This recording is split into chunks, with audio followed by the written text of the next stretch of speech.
Good afternoon and welcome to another virtual AUC campus conversation. My name is Dina Abou-El-Fatouh. I'm the Vice President of Marketing, Communication and Public Affairs at AUC, and I'm happy to serve as the moderator in this important session. I will introduce in a minute the members of the senior leadership and colleagues on campus who are joining us today. This session is the first in a series of discussions we're going to be holding inside AUC and with colleagues in higher education and more broadly in Egypt on the important topic of ending sexual harassment, which, as we all know, it requires a community-wide commitment. In this session, we'll look at how do we ingrain a culture of zero tolerance for sexual harassment, where we want all members of the community to be encouraged to speak up, whether they've experienced or witnessed sexual harassment or any type of misconduct for that matter. We're going to be talking a little bit about how complaints are handled, AUC's reporting system, and both current and future measures that we can do together to strengthen our efforts on campus and take part in a wider national dialogue with sister universities and others in the country. So before I begin with the questions, I'd like to take a minute to introduce my colleagues who have joined us here today. First, we have with us President Francis Richardoni. We have Provost Dr. Ihab Abdurrahman. We have AUC's counselor, Dr. Ashraf Hatem. We have Dr. Sunanda Holmes, who's AUC's General Counsel and Chief Compliance Officer. We have Ms. Reem Maghrabi, AUC's Title IX Coordinator. And last but not least, Dr. Dina Borai, AUC's Vice President for Student Affairs. So thank you everyone for joining us this afternoon. Let me go ahead and jump right in. And please, if you have comments on the way, let me know and feel free to join the conversation. Let's first begin by going to President Richardoni. And before we get into too many of the details, I'd just like to hear from you as as the president, why is this an important issue, not just for AUC, but more broadly? Thank you, Dina, and welcome to our viewers. This is an important issue for AUC because we hold ourselves to the standard of offering the best higher educational experience that there is to be had in Egypt and in the region. And indeed, we strive for the best world standards. We strive for the wow factor. We want our students, our faculty and staff to just love being here and have a great experience, not only every day, but over a period of the years that they spend with us. To do that takes a focus and a discipline across the board of all of us. There are things that students themselves can do, but also, of course, faculty and staff. All of us together have to work affirmatively. When we say zero tolerance for sexual harassment, of course we mean that. That is a negative focus. We know what sexual harassment is, and in this conversation and others, we will focus on those behaviors that are not tolerated. We want to accentuate the behaviors we do want. And those are behaviors that celebrate each other, diversity, the learning experience, the research experience. And all of those good things can only happen if we make sure that those who diminish the experience for others in any way are not allowed to do so. That we will have a focused effort. We will talk during this program about very specific practical steps we will do to enforce a zero tolerance culture and to strengthen that positive culture of the wow experience, just the great experience of being at AUC, where everyone feels safe, everyone feels dignified, everyone feels protected, everyone feels valued. We in the senior leadership, we in this conversation are totally committed to that and open to ideas from all around the community. Thank you. Following up on that question, I'd like to move to Dr. Abdurrahman, because as we talk about the academic side of the house, really the core of the institution, from your vantage point as provost, how does this issue of sexual harassment relate to the university's educational mission, and does it relate? Thank you, Dina. I think this is a very important question. In order to ensure that we deliver our educational mission to our students, we need to make sure that we are also providing them with safe learning environment. This is very important for us. As educators, we're looking holistically at our students from all aspects. We know that students cannot fully engage as active learners if they do not feel safe, and that's a fact. When we talk about the skill set we'd like to see in our graduates, it's always about the total person. We know the critical thinking and problem solving are key distinguishing features of our graduates. Likewise, our graduates are productive members of the community. We do the right thing, who actually do the right thing. It is part of the education process to make sure that our students speak up, not just for themselves, but for others. So in order to ensure a good educational mission for AUC, we need to ensure that we have a safe environment, safe learning environment for our students, and safe work environment for our faculty and staff. Thank you, Dr. Abdulrahman. If I can go back to President Ricciardoni here to follow up on a point you made in the last campus conversation last week when we were talking about the fall opening. You very explicitly encouraged, and also in your message, encouraged members of the community to speak up and report really any kind of misconduct, whether it's harassment, abuse, bullying of any kind. Yet we've seen on social media some reports of harassment and claims that those have not been addressed. So how are we going to be making sure that we're responding, and will all reports be investigated even if they are older or of complaints that took place some time ago? Yes, absolutely, Dina, and thank you for the question. There are several elements to accomplishing what I called for people to do even a couple of years ago. First, we have to have a good, clear, strong policy that everyone understands. We've reaffirmed that policy, we've published it. We will be training people to make sure they know what it is in freshman orientation and across the board. They will know how to report. Reporting is very, very important. You know, this idea that everybody knows that so-and-so is an abuser or is a harasser, that's not good enough. Even the accused have rights. People can use rumor spreading to damage people's reputation. Harassers themselves use that technique. So what we need are formal complaints and a good system for capturing those complaints, registering them, and to hold ourselves accountable for responding to them. So as far as I know, from where I sit, naturally, I only hear about cases when there has been a complaint. I hear that there has been one. I will be prevented from knowing the details to prevent confidentiality. But we need to have formal complaints that are captured, registered, and then a record of follow-up. And we will do that. I hear, since that case came out a week or two ago, that people have been reporting for a long time and nothing happened, or people didn't respond. But you know, casually mentioning a rumor or even a fact to a faculty member or an administrator is not the same as registering a complaint. We need to have as much detail as possible so that we can follow up, and then that gives us leads to check. So we will indeed, if there are old cases from the recent years in which there's an abuser that, quote, everybody knows, we need to have specific complaints about what that person allegedly did and when and to whom, so that we can respond, so that we can take action. We do not wish, we will not tolerate continued abuse by someone who's been a harasser or an abuser. So absolutely, if students, faculty, or staff have either been victims of abuse in the past or have witnessed it, please step forward now through the channels we'll be discussing in this program, through the elevation of the office that we will be talking about in just a minute. What had been called maybe confusingly Title IX, that has an American legal meaning. This isn't just about legalities. This is about taking effective action. So we'll change the name of that office. We'll get into that in a minute. Simple answer, simple question. Will we investigate past cases? Yes, of course we will.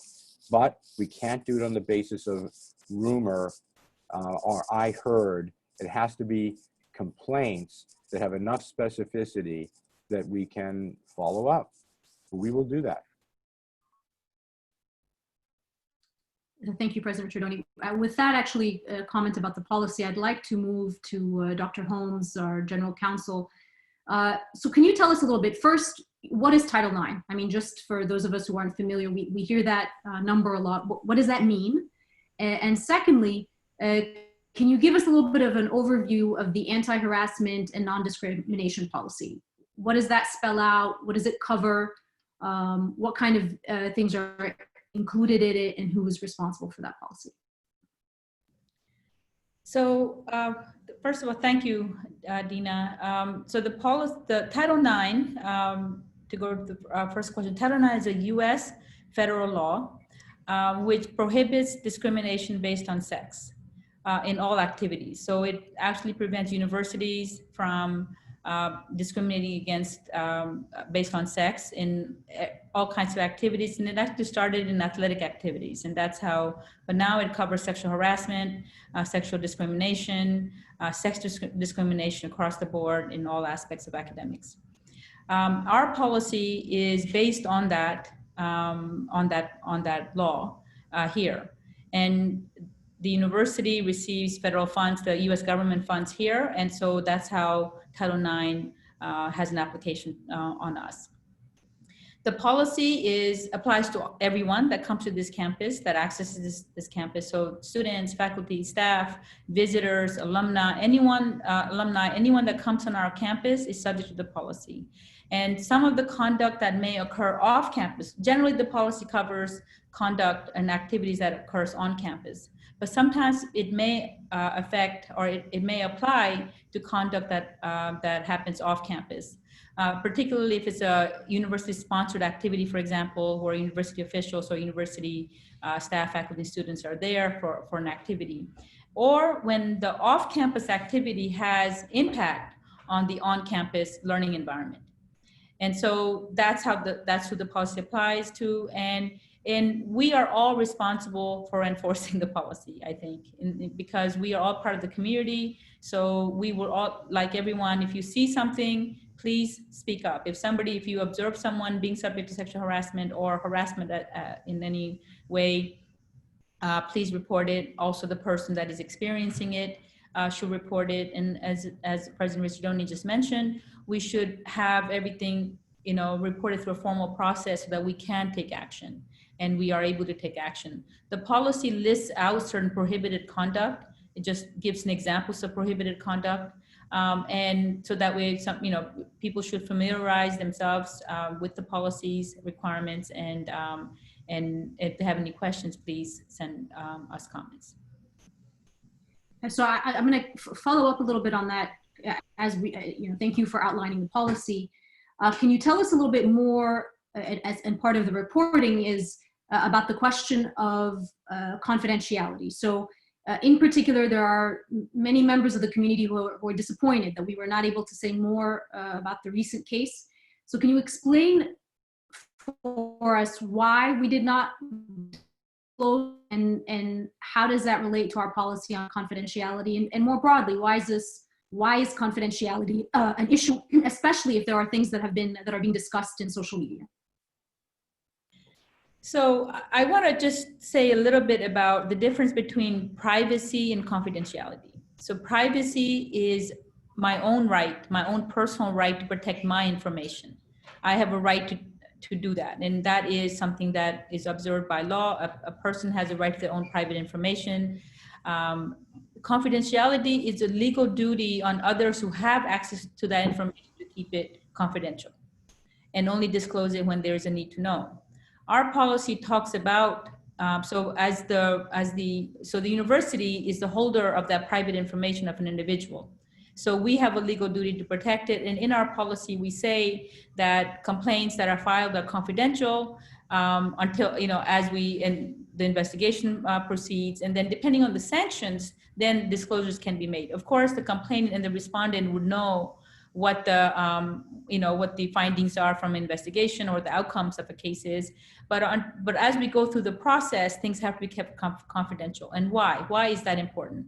What's important about it is that if people don't feel safe that they can report something confidentially, then they will likely not report it. And I really do think that and both parties, a complainant and a respondent, both have a right to that confidentiality requirement. And we as university honor both of those because it promotes reporting as well. I think people don't feel safe that their information will be kept, their private information will be kept safe with us, and they may not report, or they may be fear to report. So, to me, the confidentiality is really the sort of the very important paramount, principle in our policy that we adhere to. And sometimes you have to protect that principle even when others would like for you to disclose, because if you honor that, you're showing to everyone that you do really honor it. Not, you just don't disclose it when you might have to feel like you have to defend yourself against allegations of anything. And so I do really feel strongly, and maybe as a lawyer, I feel strongly about confidentiality requirements and privacy requirements as well. And so our policy outlines who are the confidential resources for a reason, because for example, if a complainant or a respondent sees our wellness center, for example, or goes to counseling, that is completely confidential, because that information should not be part of the record at all, because that is so private to that person that we as university have to maintain that confidential, in a confidential manner. However, if a report comes in, we may need to disclose that information to others on a need to know basis to make sure that the university has a response to it, or the university can take action in that case by investigating or talking to witnesses, etc. So you see how the confidential information is only disclosed on a need to know basis so that you can address the complaint itself. So that's I hope that I answered your question in that regard. It does, but if you let me, I kind of want to push just one last time. I know this confidentiality issue has been a huge topic of conversation. So sometimes we read, in the media and in American universities, we read, we hear the name of a particular student, and there's been a case, of a crime committed on campus or a rape. So how come in those cases people are able to disclose the names, and we've seen those in the media, but we haven't been able to do that? And I'm sorry to push. I know I'm sorry to push you more on this, but it really has been a big topic of conversation. So in certain situations, we can disclose. So criminal conduct, for example, we may need to disclose to the community for safety reasons, for example. So if there's a crime that has happened on our campus, we will have to say it so that we can protect others from that, the further criminal conduct. Sometimes when particularly criminal cases are a matter of public record. So that's how people find out about it, because at least in the US, as an American lawyer, when something's filed in a criminal court, that becomes a matter of public record. So people find out from there, then they come back and ask questions to the university or the institution where that person may have gone once they find out that information in the public domain. And sometimes people just go ahead and disclose it. I mean, it's not something that, people don't always follow what the rules are, and that's okay too. And I just think that, to me, there are certain times when we will have to disclose, but we need to think carefully why we're disclosing, what is the end game, the impact. For me, it's the impact on the persons that have participated in the complaint system, and both the current and future. Because we want to make sure that there is a culture of that, if you see something, you say something, and that you can, that the university can stand behind you to make sure we protect you, your confidential, your private information in a confidential manner. Thank you, Dr. Holmes. So next I'd like to move to Ms. Reem Maghrabi, our Title IX coordinator, again, going forward on this topic of reporting. So if you could just very briefly, Reem, tell us your role, what's the role you play, and then walk us through what happens when you receive a complaint. Who do you inform? How do you investigate? What are the steps? Thank you, VP Tina. Thank you for this question too about the role of the Title IX coordinator. The role of a certified Title IX coordinator is to be the principal point of contact for receiving complaints on our campus regarding harassment and discrimination. From different community members, this could be staff, faculty, or students as well, and to coordinate the university's prompt and equitable response to these complaints. So the Title IX coordinator is also a neutral party, so I shouldn't be advocating for anyone, either the complainant or the respondent. In other words, the Title IX coordinator does not have the role of defending one party over the other. My role also extends to other aspects, such as reaching out to the community to make sure that everyone is aware of our policy, and also supporting the training of our community members, and ensuring that our community is aware of our different campus resources, such as medical and counseling services, academic support, and legal assistance. Also, assurance of compliance with the law's requirement to stop the harassment, prevent recurrence of harassment or discrimination, and also remedy the effects. As well as overseeing prompt and equitable grievance procedures for students, staff, and faculty, and the reports. We do sometimes apply interim measures to complainants and respondents, and this could be, for example, academic accommodations and or rearrangements of housing for student residents, or academic assignments. Finally, we have to ensure that our community is also compliant with our final sanctions and remedial actions that we take. So moving to the next question regarding the, what happens when we receive the complaints and who we basically inform, and going back over the topic of confidentiality, as Dr. Holmes just mentioned, the confidentiality is really vital under the law and our university policies. As such, we only disclose information to individuals who are going to be responsible for handling the university's response, as I mentioned, to the complaint, or a resolution to the complainant. We disclose information about the case to individuals on a need-to-know basis to coordinate the university response, and to make sure that we do this carefully with keeping the information like the case details and the identity of the complainant and the respondent as confidential as possible. For example, our senior leadership may not necessarily know or learn about the identities of the parties, as I said, or the case details, unless this knowledge is needed to coordinate the university response, which is something that is under my role. When applying sanctions, such as remedial actions, we do make sure that the people who will be involved to support us in doing so are kept as low as reasonably possible.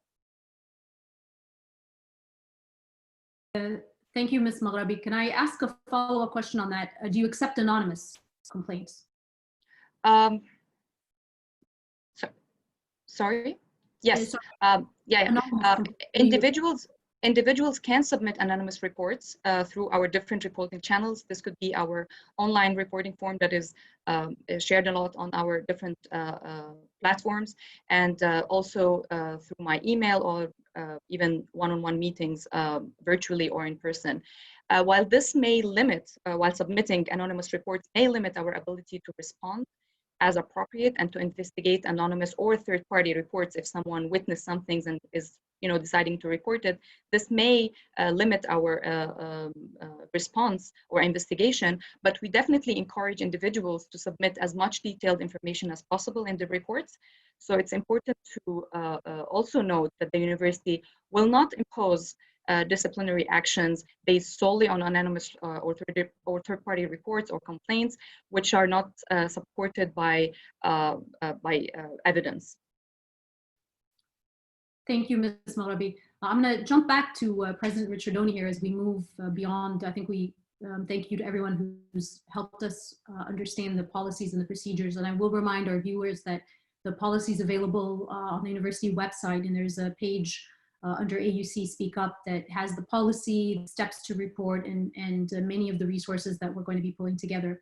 So going back to President Richardoni, now as we move kind of forward beyond this, you mentioned in a statement in 2018, around the times of the start of the Me Too movement, you spoke about this issue. So I know there's been work that's been done over the last few years. But looking forward, and given where we are today, what are some of the new measures the university is going to be taking in the coming months? Thanks, Dina. Let me tick off a number of steps that we are doing now to strengthen this culture of dignity and respect for all. Let me remind once again, old cases can help us going forward, but only if we know about them. This idea that somebody's had a reputation and it's been known for years, if for all those years we haven't had an effective complaint. Part of the challenge is training people to complain effectively. Know whom to complain to, how to complain, rather than just tossing off a generalized rumor, putting something on a website and expecting that everyone will know. We've talked a bit, and Reem has discussed the role of her office. So number one, please report, even if the case, if it's a specific case that we can take action on, even if it's something in the past. Perhaps now you're an alumnus, but you experienced this as a student. Come back and report so that we will have a record. You may be saving others from having the bad experience that you had if you report. So number one, we're encouraging reporting. Number two, we're strengthening and educating about the reporting channels. We're reassuring everybody about confidentiality and their privacy in order to encourage that reporting. Part of it is the establishment of Reem Maghrabi's office, the strengthening of her office, I should say.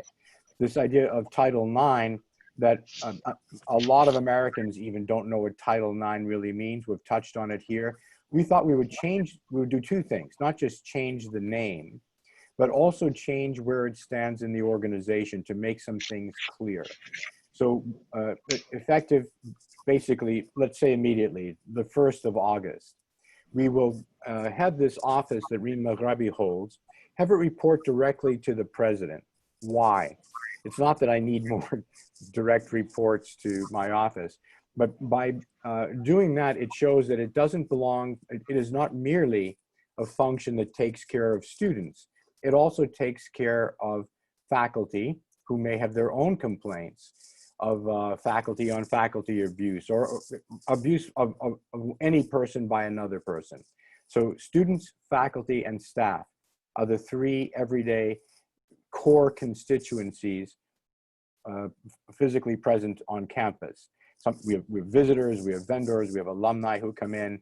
Everybody on campus is protected, but the 10,000 or so people that we might expect to see on a busy, full, normal pre-COVID and post-COVID day on fall term, this office, which we will now call the Office of Institutional Equity, to make clear, it is not just Title IX so students can have non-discriminatory access to sports or to academic programs. It is a first place that everybody can go if they've witnessed or experienced something that isn't right in terms of the dignity of treatment of another, any kind of abusive treatment, typically treatment having a sexual nature to it. And further steps going along with that is training. People need to know what is tolerable, what is acceptable, what is right. People have a general sense of what is right and wrong, but sometimes that fails them. Sometimes people can think it's cool or it's clever or it's attractive to make jokes about another, body shaming, insults or put downs that might be disguised as a kind of tease or something like that, unwelcome sexual advances. No means no. That kind of thing needs training. So we will be doing training for all, mandatory training. That's another new thing. We have had training available. We will make it A, mandatory, and B, universal. for all students, faculty, and staff. That takes a lot of effort. We're going to do it. I will take the training. In my past jobs, I've taken training on sexual harassment and much else, ethics, business ethics, avoiding conflicts of interest, how to take care of cybersecurity. We are an educational institution. We train thousands of people every day. We will add this to our training menu for us. And all of us starting at the top will take it, and every new student coming in, and every returning student, and every faculty member. And those of us in positions of leadership and management will have particular training and particular requirements, and these will be enforced. So reporting of those cases, number one. Number two, broadening and elevating the writ of this office held by Reem Maghrabi, who is now not only the Title IX coordinator, but also the officer in charge of institutional equity. And she will draw on all of us. She will draw for support, you bet, on the Office of General Counsel, on the Office of the Provost, on the Office of the Vice President for Student Life, certainly be able to come to the President. Reporting is another thing we can do better. We can report in such a way as to prevent release of details that would expose people, but we're looking at best practices around the world about how other universities record and report the numbers of complaints, the natures of complaints, and how the universities follow up. It's a way of taking our temperature and finding out how good we are at upholding our policies. Just knowing that we have a disciplined, organized approach to these things should reassure people of the kind of place that we are and that we aspire to be. I'll mention one other thing. We are part of a national conversation. We at AUC are proud of our service to Egypt. That means we engage with other institutions, other great universities, civil society organizations. We're very proud that a number of AUC alumni have gone on to lead social change. And even in this particular area, we heard last week that the National Council for Women, working with Prime Minister Madbouli, succeeded in supporting the government in coming out with new legislation to protect the confidentiality of victims of sexual abuse. That's a breakthrough. We're proud that an awful lot of the leadership of the National Council for Women are AUCNs. And I don't know if it's for me to announce this or another one of us would, but in speaking with Maya Morsi, the president of the National Council for Women, she's agreed to join forces with AUC in a conversation next week, a webinar meant to bring out these issues. What's right, what's wrong, what's culturally acceptable, what's legally acceptable, where is Egypt moving, how can AUC advance the conversation, how can AUC uphold the best standards and push all of this forward. I don't know whether Dean or you wanted to mention any further details on that point, but these are among the things we're doing, the proactive steps, not simply announcing zero tolerance policies, but what we're doing to give meaning, further meaning and further impetus to the protection of everybody on our campus. Thank you very much, President Ricciardoni, for doing that, for the outlining these critical steps that we're going to be taking.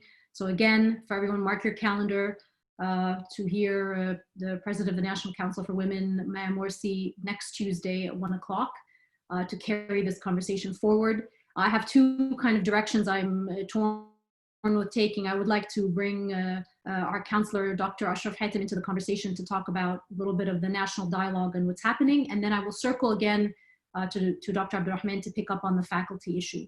And before I go to Dr. Ashraf, I want to remind our viewers that we are receiving your questions. Many of them I'm weaving into this conversation. And in particular, we've received one on the mandatory training that President Ricciardoni has just addressed, but I'll circle back on that issue with the provost.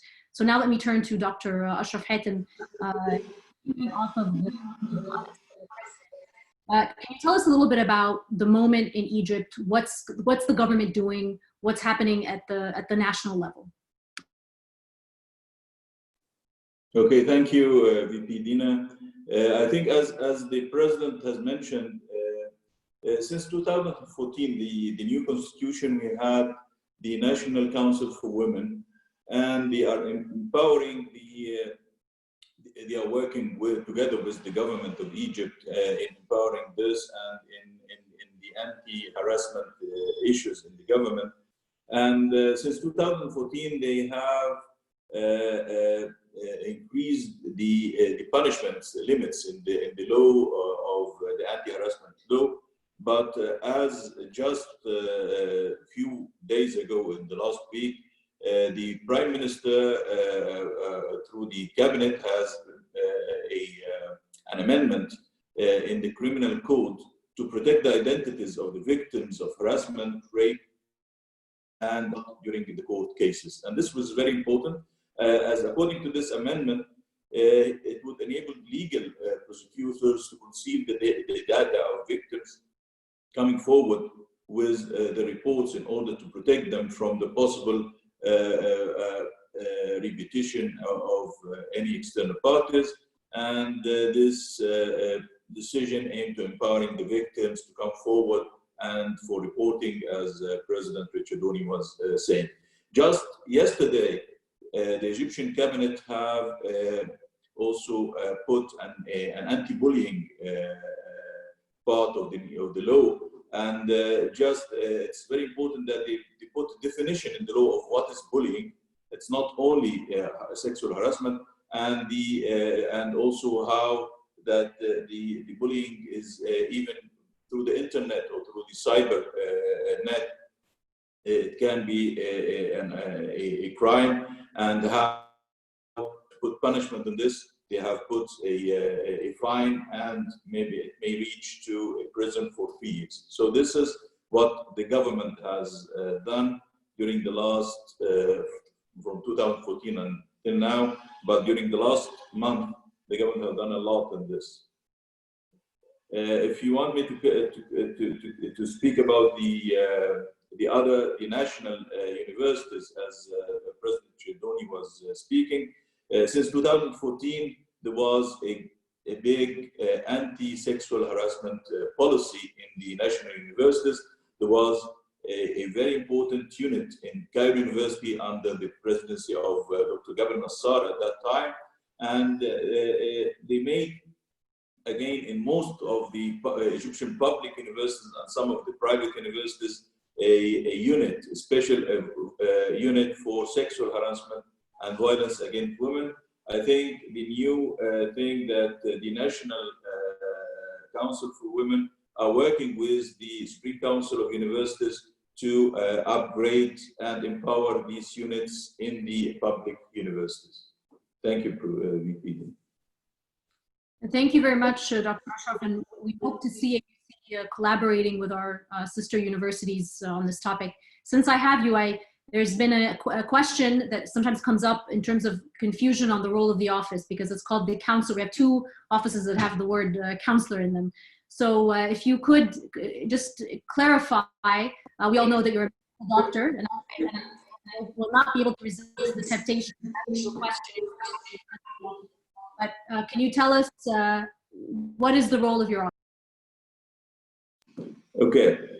Actually, in the protocol or the agreement between the Board of Trustees of the American University and the Egyptian government, there was a phrase, and this phrase is that the Egyptian government will have a representative to work with the administration of the university, and this is appointed by the Egyptian government with the Minister of Higher Education to represent the Egyptian government and represent AUC to the Egyptian community. So the role of the counselor, if he's an engineer like Dr. Amr Salama, or as a practicing physician like myself, or any other thing, is not anything legal.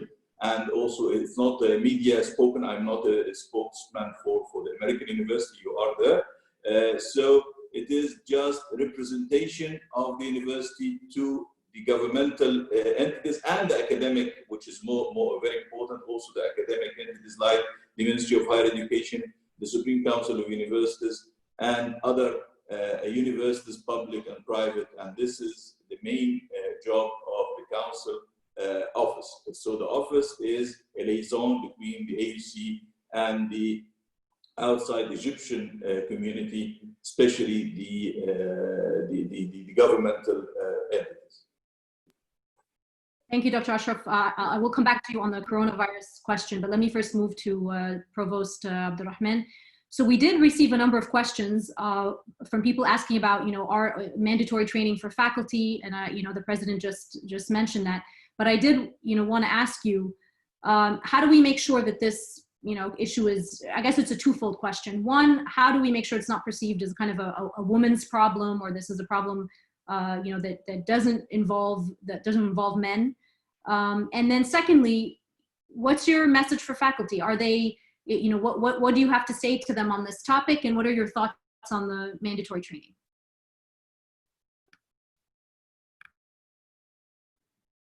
Thank you, Dina. Thank you very much. That's a very important two questions.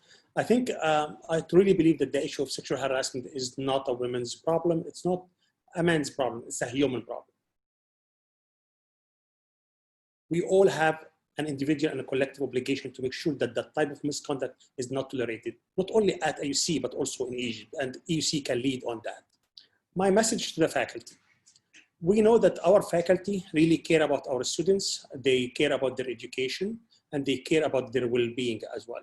So I expect that faculty will play a very important role, actually not in addressing what happens after sexual harassment, but actually in preventing sexual harassment, which is far more important than what happens after what sexual harassment happened. To prevent that, we need our faculty to be aware of the policy, to be aware of the procedures.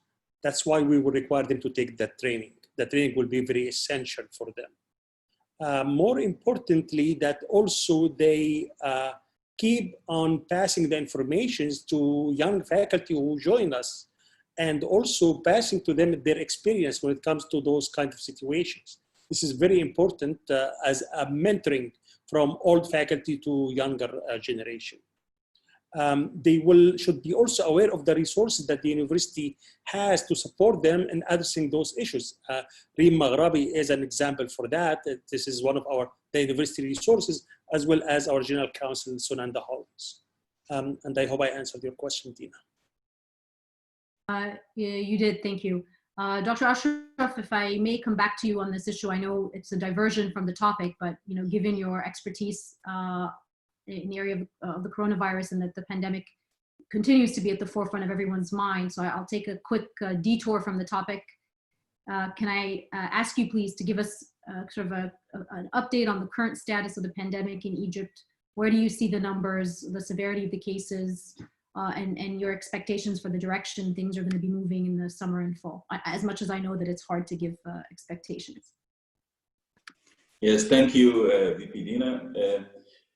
There are some good things and things which are non-predictable, as you know, but the good thing that during the last few weeks, 2 weeks or even 3 weeks, the number of cases which are referred to for hospitalization have decreased dramatically. And I mean dramatically that we have a 50% drop in the hospitalized patients and more than 40% drop in the patients in the ICU. So this is number one during the last 3 weeks. So this means that the peak of the first wave, as they say, has been we moved forward after this peak since 3 weeks now. The second thing that the number of cases which we see now are very mild cases. They are even either asymptomatic, which some of our young adults would go to the drive-through and they got a positive PCR and they don't have symptoms, or they have very mild symptoms. So nowadays, after in the past, in Egypt, we didn't have severe cases from the start, but we have 70% of mild to moderate cases. Nowadays, we have over 95% mild cases. And the 5% rest is the patients who are actually sick. They have a comorbid disease, like those who have chronic diabetes, uncontrolled diabetes, or they are taking chemotherapy. So they are prone to get infection more, or they are taking chemotherapy. This is number one. Number two, most of the drugs, which is all over the world, they are not anti-corona drugs, but anti-COVID-19 drugs, but they are in the protocols all over the world. They are present in Egypt, all over Egypt nowadays, and they are available.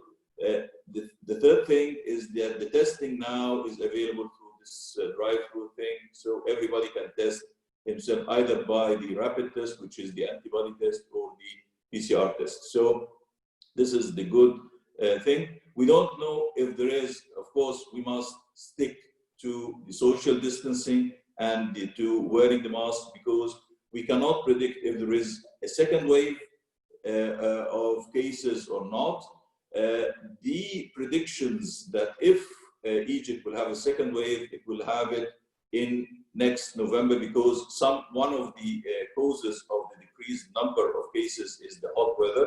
So if with the influenza season in November, we may have a second wave. And by that time, hopefully, we'll have the vaccine. And the good thing that Egypt also have signed with AstraZeneca, which is one of the drug companies which have the Oxford vaccine, that it will have several millions of them for the Egyptian market. Thank you, Vivi.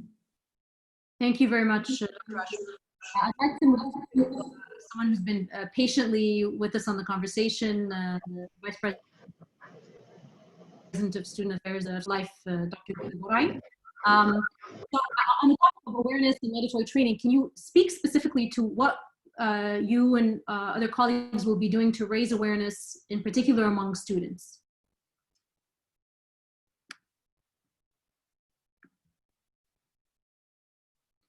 You're muted, Vice President Borai. Thank you very much, VP Tina, for the question. We've been running because, of course, students are very active on social media, and that's where we have to run, and that's when we run immediately, because we need to listen and talk to them. So we've already started conversations with the student union, the student government, and we've already engaged. We had a group of 4 students coming to us, very interested in being positive and contributing to raising awareness. And what they wanted to do, and I think it was very impressive that they are being very proactive. They want to design surveys to assess what's happening on campus, to see what the mindset is, and this will help us in designing much more effective campaigns that fit the AUC culture. We are also working with colleagues on mandatory training for students, because we know, and as Dr. Holmes has said, the Title IX is an American law, but at the same time, we have to work within the Egyptian context. So we need to design mandatory training for students that is tailored to our context and takes into account all the issues of our culture. And so we are going to design with a group of colleagues a mandatory online training program for students, and as we agreed, it is going to be a doable exercise or a requirement for all students by the end of the fall. Inshallah, all students will be taking this mandatory training, because as of my colleagues have discussed on this virtual campus meeting, that it is very important for everyone to know the policy and to understand what are the issues. And as President Risdoni said, what does it mean that that to make inappropriate, to exhibit inappropriate behavior and to just speak inappropriately to either gender in student life? Another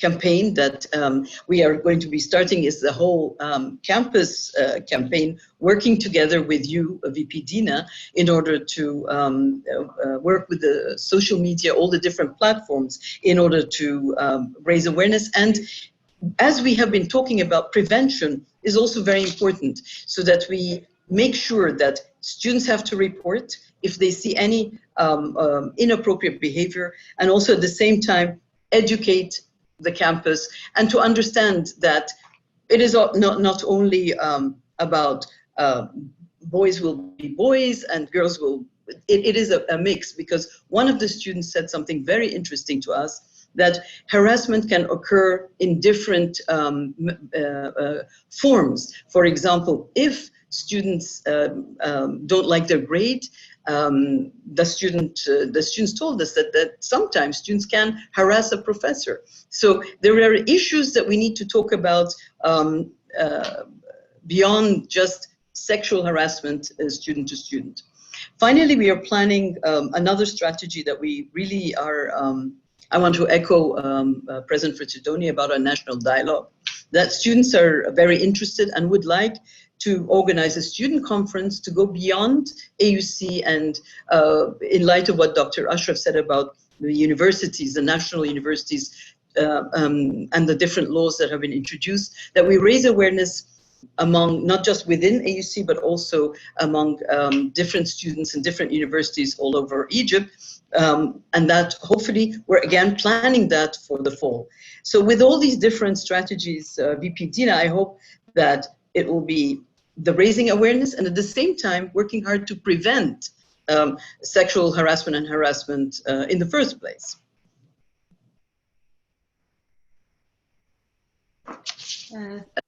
Answered your question adequately? Thank you. Yes, perfect. Thank you. I have one more question, basically in terms of the resources available. So aside from the reporting, what are the types of resources available within student life and broadly for the university? I want to highlight the role of the Center for Student Wellbeing.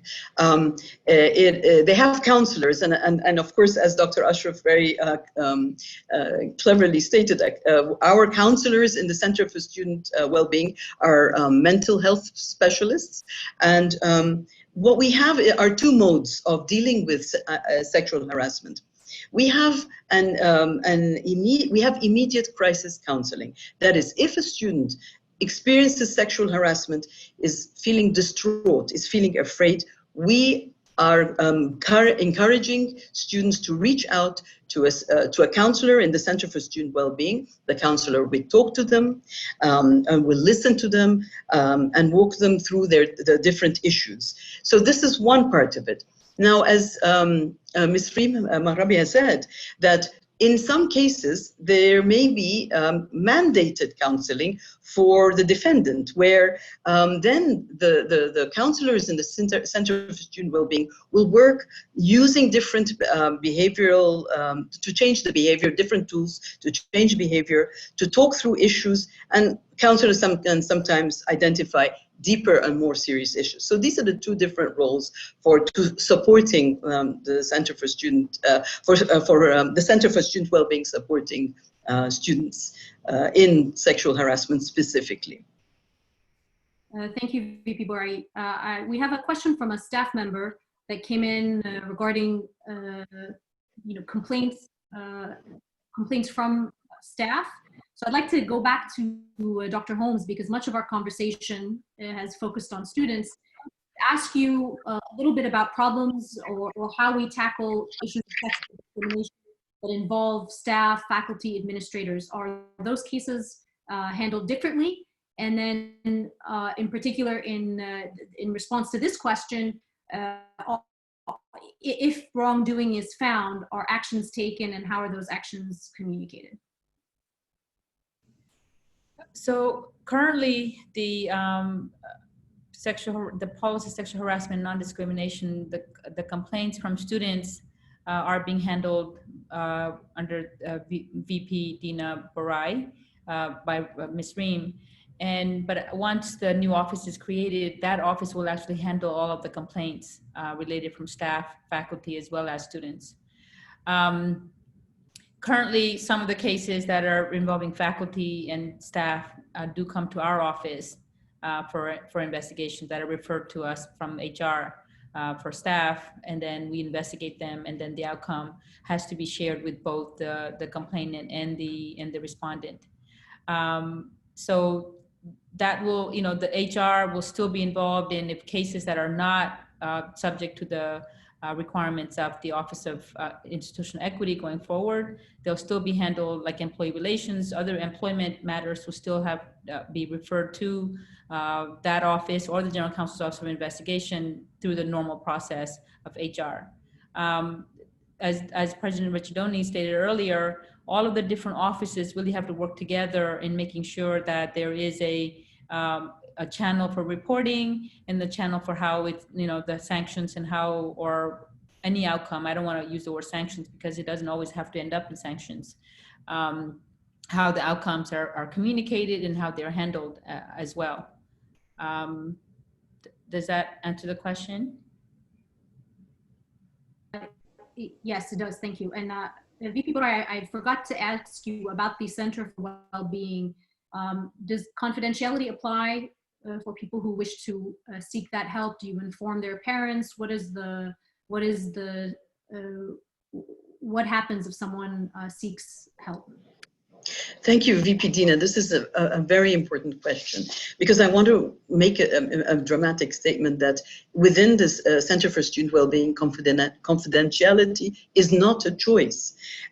We are bound by ethics and by laws. We are guided by FERPA, by HIPAA, and so everything is kept absolutely confidential. Now, in certain cases, a counselor may make a decision to break confidentiality. But this is in the case of where the counselor makes a determination that the student is a danger to him or herself or a danger to others. And in this case, then the decision is made that we need to contact the parents. But counselors do not talk to parents directly. So then the counselor would inform the dean of students, who then reaches out to the parents so that it becomes an institutional discussion or conversation with the parents, so the counselors don't reach out directly. And I want to make sure that it's very clear, if a student, if there is any breach of confidentiality in this, in the student Center for Student Wellbeing regarding counseling, we need to know, because we are very concerned about this. Thank you.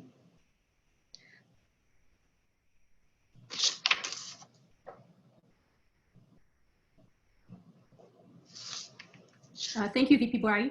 I'd like to circle back one more time.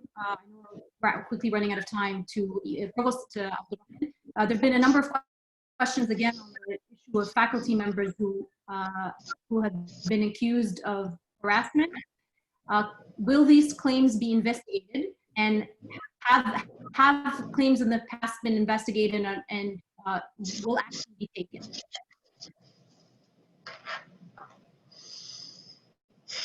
Thank you, Dina. I think this is a very important question.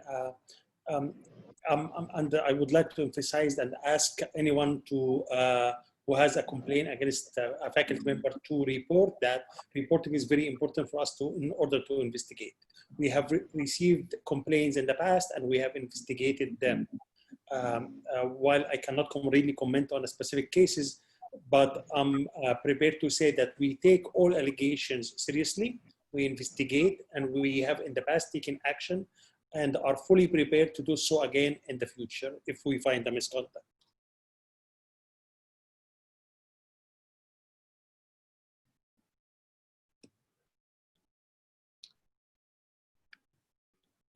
Thank you, Provost Abdulrahman. So as we have neared the end of our time here, I'd like to go back to President Ricciardoni and ask you for kind of your final comments, and in particular, any last message you would like to direct to the AUC community on this topic. Well, first, at the micro level, to key off of what my colleague, the Provost, has just said about reporting past cases. One of the things that's come up in the past week or two is this notion that, oh, everybody knows, I know of a case where someone reported and nothing happened. The fact that something's in social media or, rate your AUC professors doesn't mean that it's been reported. Does not mean that a complaint has been filed. We are asking people to please come forward. I would say in the first instance, now, whether it's student, faculty, or staff, we are establishing Reem Maghrabi's portfolio as including all forms of sexual harassment, in particular abusive behavior, but sexual harassment, whether you are a student, faculty, or staff. And that's whether it's in the long past, you could be an alumna or alumnus now and have experienced this, because we want to get at this issue in an effective way. So I hope it's clear. I hope people take from this conversation that there is zero tolerance and there are things you can do. And indeed, if you want to help prevent others from suffering what you have suffered or have seen, we're set up to do that. But we really need to have formal complaints, and we cannot respond to what is swirling about in the social media. It's just, that is just not fair, actually, or correct. Damaging others' reputation is a specific technique that predators and harassers use. And so we cannot participate in the reputation damaging game. We will examine facts, and facts may well result in damaging someone's reputation, but we will do that on the basis of confidential, just, fair processes of investigation. I would say all of this conversation comes back to what makes me just so excited and proud to be part of AUC. We are a special community and a special institution in Egypt and in our region. We can hold our heads up with, I think, the best in the world. Anyone who knows me these past 4 years knows I've been speaking to our identity card, which is basically this. I don't know if it will show on the screen. AUC's Egypt's Global University, and the back of the card, the bottom line, which doesn't show that well on Zoom or on a small screen, but it says we are student-centered. That's part of what makes us special. That's why this conversation on sexual harassment is so important. We focus on the student's experience. It has got to be an extraordinary experience at AUC, a very special one. So there's no room for harassment or bullying or demeaning behavior of any kind. That same bottom line says student-centered, faculty-led. We have the best faculty in Egypt, among the best in the world. Is everybody perfect? No, people do make mistakes, but we expect faculty to lead on this, to demonstrate by their behavior toward each other and toward the students what it means to be at AUC, what a special place it is, where the learning and the research that goes on is just incredible. And the daily experience of working with each other is so gratifying. So student-centered, faculty-led, and then all of us in this conversation, staff-enabled. We who are staff, who are administrators, our role is to support it, to let it all happen, to make it all happen, and to do it in a disciplined way where we always uphold the quality standards. That's us at AUC. That's why this topic is so important and why we're focusing so much time and attention on it. I really look forward to further conversations on this. I'm really delighted that we'll be working with Maya Morsi and the National Council for Women starting next week. Please do tune in on that next Tuesday at 1 o'clock. I'm glad that former president, former colleague, Dr. Gabor Nassar of Cairo University is one of the leaders of Egypt in this. We will be continuing in close conversation with him and with all others across Egypt who are striving to take this country forward into its next glorious future. We're proud to be part of that. Thanks to everybody for participating in this. Thank you, President Richardoni. Thank you to all of the colleagues on this call. Thank you to all the viewers. Please stay tuned to this conversation. We will continue to speak up. We work together, and we will do what AUCians always do. Thank you very much.